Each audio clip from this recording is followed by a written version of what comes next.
De volta com as últimas notícias do Flu nesta quarta-feira, véspera de jogo muito importante, mais um jogo extremamente decisivo nesta luta contra o rebaixamento. Amanhã o Fluminense enfrenta o Cruzeiro no Maracanã, o Cruzeiro que tem um retrospecto bastante negativo no estádio, tomara que isso possa prevalecer neste reencontro, muito antes até do que a gente imaginava, mas assim é o futebol, neste reencontro entre Fluminense e Fernando Diniz, entre a torcida do Fluminense e Fernando Diniz. Um baita tempero a mais para um jogo que já tem ingredientes muito interessantes, principalmente no caso do Fluminense, que desesperadamente necessita dessa vitória para mais uma vez, quem sabe, deixar o Z4. Né? E a gente vive essa expectativa a cada rodada, mas sabemos, por outro lado, que o Fluminense vai precisar jogar...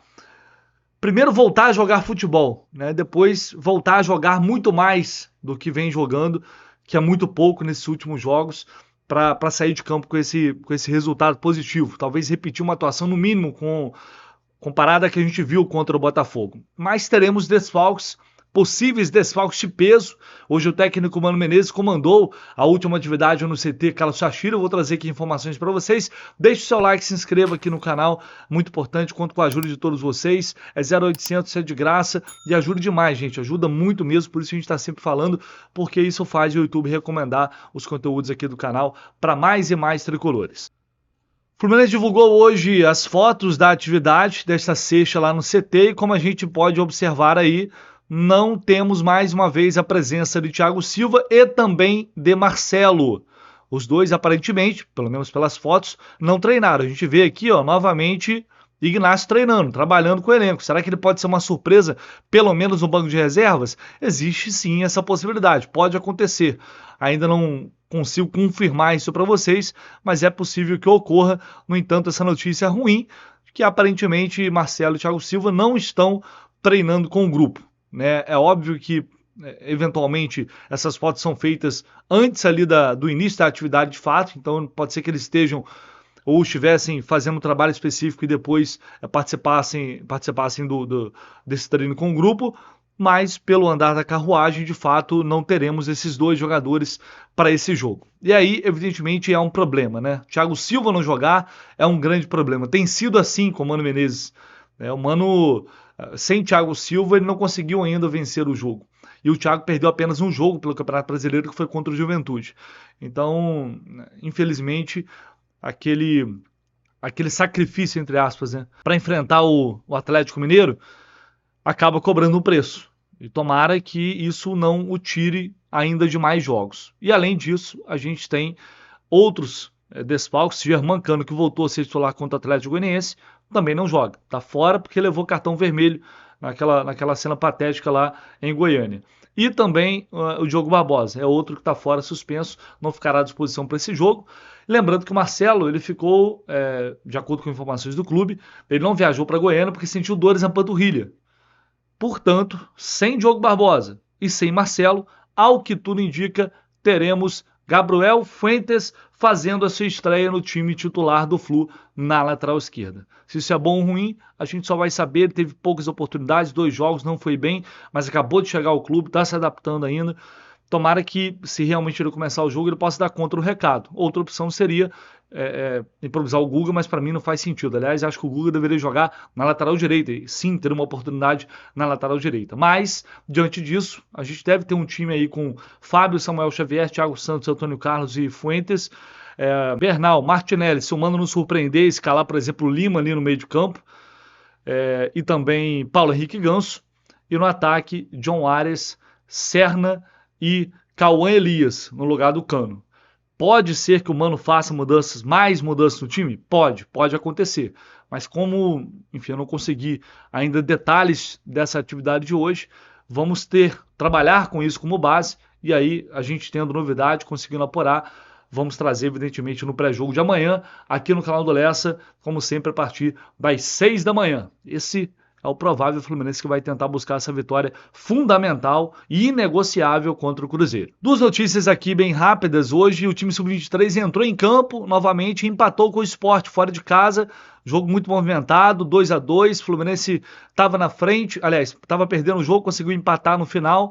João Neto e Justen marcaram os gols do Fluminense, agora com 4 pontos nessas duas primeiras rodadas do Sub-23. E a CBF divulgou a tabela, confirmou, né, o dia e horário do clássico contra o Flamengo, vai ser no dia 17 de outubro. Jogo 17 de outubro, lembrando que houve aquela inversão, para mim, totalmente absurda e arbitrária da CBF, invertendo os jogos de Campeonato Brasileiro e Copa do Brasil, mas internamente o Fluminense acha interessante, porque o Flamengo, como vai jogar com o Corinthians no final de semana, deve poupar jogadores, colocar um time reserva contra o Fluminense. Esse jogo vai ser na quinta, portanto, às 8 da noite, tá? No dia 17 de outubro. E no dia 26, o Fluminense enfrenta o Vitória fora de casa, lá no Barradão, jogo às 4h30 da tarde. Horário de sábado é um pouco diferente, 4h30 da tarde, dia 26 de outubro, esses dois jogos confirmados pela CBF. Vou deixar aqui no comentário fixado rapidinho o link para Mais Ágil, se você ainda não conhece o trabalho da Mais Ágil e tem interesse em antecipar aquele saldo que você tem no fundo de garantia, então entre em contato com a equipe que está lá pronta para te atender, você não vai se arrepender, eles fazem um trabalho muito sério já há anos e vem ajudando muita gente, você recebe esse dinheiro, essa antecipação na sua conta, com muito pouca burocracia, é importante você se atentar a todos os detalhes, taxas envolvidas, mas para isso tem aquela galera esperta lá da Mais Ágil para te atender. Se você deseja antecipar o seu fundo de garantia, é com a Mais Ágil, que tem esse nome, não é à toa, é porque trabalha muito rápido mesmo. Entre em contato através deste link. Galera, infelizmente vou ter que trazer esse vídeo aqui para vocês, desse cidadão chamado Flávio Prado, que costumeiramente fala besteiras. E dessa vez ele falou isso aí do Fluminense. Vou tirar uma onda do. Eu morro de medo do Fluminense cair. Morro de medo. Por quê? Por causa de virada de mesa. Como você? É lógico. Ué, é a tradição do Fluminense. Ele já caiu umas 200 vezes, sempre virou mesa. Ele nunca disputou a segunda divisão. Quando ele caiu direto de segunda para terceira. E aí, ele caiu. Não, ele disputou. Ele disputou e ele caiu da segunda para terceira. Então, aí, aí ele disputou a terceira, e aí mas já não primeira. disputou a segunda. E aí ele caiu umas 2, 3 vezes e não disputou de novo. Então vai ser um problema. Já pensou ser consagrado o campeonato com uma virada de mesa ainda por cima? Terrível. Melhor ele escapar, porque aí evita esse tipo de coisa. Só queria dizer que um cara dessa idade, com essa estrada na profissão, é triste você caminhar para um final de carreira assim, né? E o outro lá rindo, achando engraçado pra caramba. Porque eles fomentam essas coisas, eles adoram falar isso, porque muitas vezes talvez faltam posicionamentos mais fortes até do Fluminense, em relação a alguns casos específicos, sabe? E aí eles se sentem à vontade para fazer isso. Ele devia ter, já que ele não tem vergonha na cara, né? Ele pelo menos deveria ter respeito pela própria carreira e pela profissão, né? E ficar repetindo mentiras, repetindo esses absurdos, né, que na boca do torcedor, beleza, vale tudo, é zoação, é brincadeira, é zoeira, isso é coisa do torcedor normal. Agora um profissional, que se diz jornalista das antigas, né, que, repito, costumeiramente fala um monte de besteira de um monte de gente, e pelo jeito não respeita mais nem a suposta própria história, deveria ter vergonha na cara de se expressar dessa forma, né? E desrespeitando, acima de tudo, um clube e reforçando fake news que certos nichos ali da imprensa adoram reforçar. Então, mais uma fala vergonhosa e que eu não sei, acho que provavelmente isso não vai ter um fim, mas creio que o clube deveria se posicionar mais fortemente contra esse tipo de profissional que se presta a esse papel a essa altura da carreira e nessa idade. Vou trazer aqui agora também uma fala interessante do John Textor. Eu não tinha visto esse trecho de uma entrevista que ele concedeu recentemente, que eu acho que é muito importante para esse tema que vai ser muito debatido num futuro muito breve, que é o fair play no futebol brasileiro. Olha só o que o Textor disse. We only have one advantage as a multi-club over other clubs. And I'll say what it is. It's called trust. I'll get to it in a minute.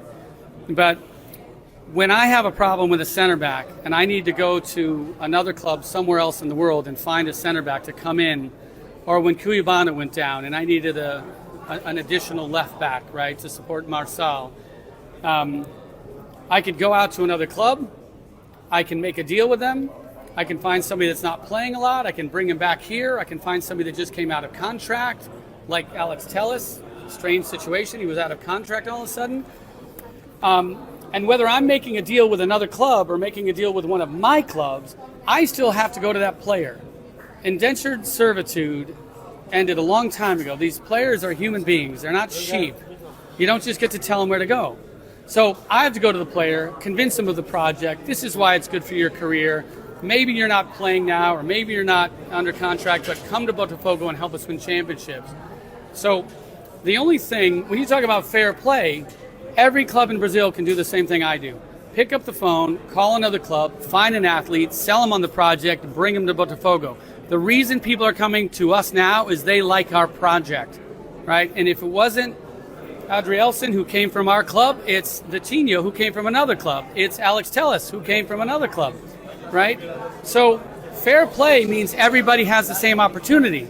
Every club can be a little more creative and do the things that I'm doing to fill the gaps on their roster. That's fair play. Lastly, the SAF law means every little club has an opportunity to go out and find an investor, put together a business plan, make a proposition, tell them that Criciúma is a great opportunity, and let that small club, under the SAF law, bring an investor. It brings money into Brazil for the benefit of the economy. That's why they passed the law. It means that every small club can win a championship. And what they're talking about now is, hey, change these rules.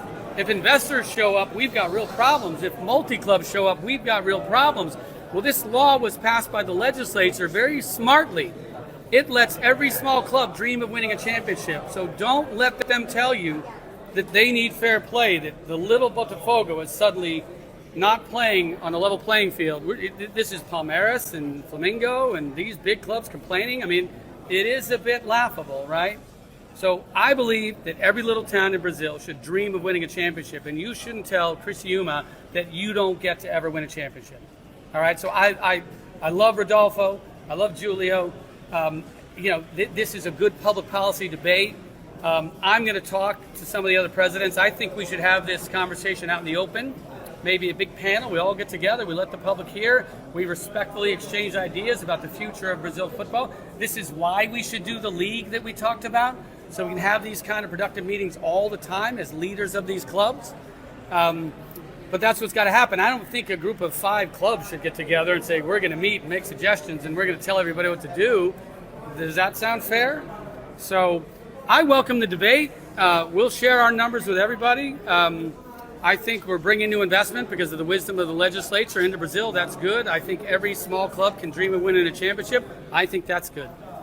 Bom, achei interessante porque, conversando com algumas pessoas, inclusive mandando um beijo aqui para a Ayu, que mandou mensagem para mim, a gente estava trocando uma ideia sobre isso, que assiste sempre aqui o canal, sempre prestigiando aqui o canal, agradeço demais.